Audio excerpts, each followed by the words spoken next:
కీర్తనలు 10వ అధ్యాయము 1 వచనము. యెహోవా, నీవెందుకు దూరముగా నిలుచుచున్నావు? ఆపత్కాలములలో నీవెందుకు దాగియున్నావు? 2వ వచనము. దుష్టుడు గర్వించి దీనుని వడిగా తరుముచున్నాడు. వారు యోచించిన మోసక్రియలలో తామే చిక్కుకొందురుగాక. 3వ వచనము. దుష్టులు తమ మనోభిలాషను బట్టి అతిశయపడుదురు. లోబులు యెహోవాను తిరస్కరింతురు. 4వ వచనము. దుష్టులు పొగరెక్కి యెహోవా విచారణ చేయుడనుకుందురు. దేవుడు లేడని వారెల్లప్పుడూ యోచించుదురు. 5వ వచనము.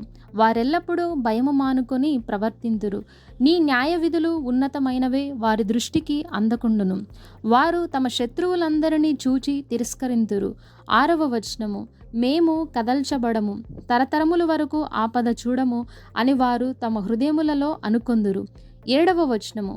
వారి నోరు శాపముతోనూ కపటముతోనూ వంచనతోనూ నిండియున్నది. వారి నాలుక క్రింద చేటును పాపమును ఉన్నవి. 8వ వచనము.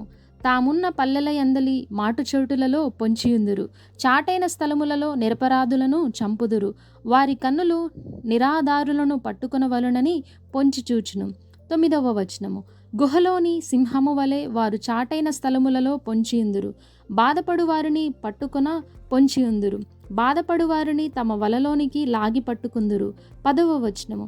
కాగా నిరాధారులు నలిగి వంగుదురు.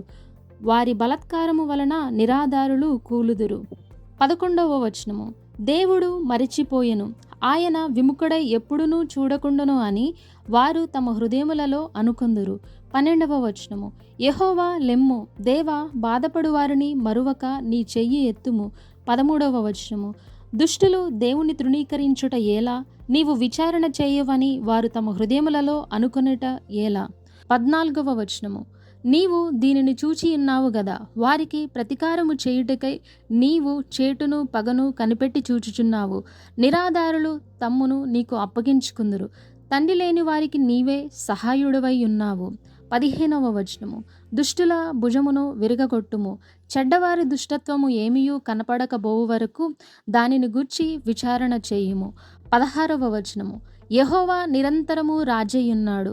ఆయన దేశములో నుండి అన్యజనులు నశించిపోయిరి. 17వ వచనము.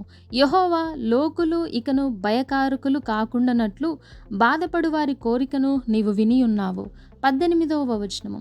తండ్రి లేని వారికిని నలిగిన వారికిని న్యాయము తీర్చుటకై నీవు వారి హృదయమును స్థిరపరిచితివి, చెవియొగ్గి ఆలకించితివి.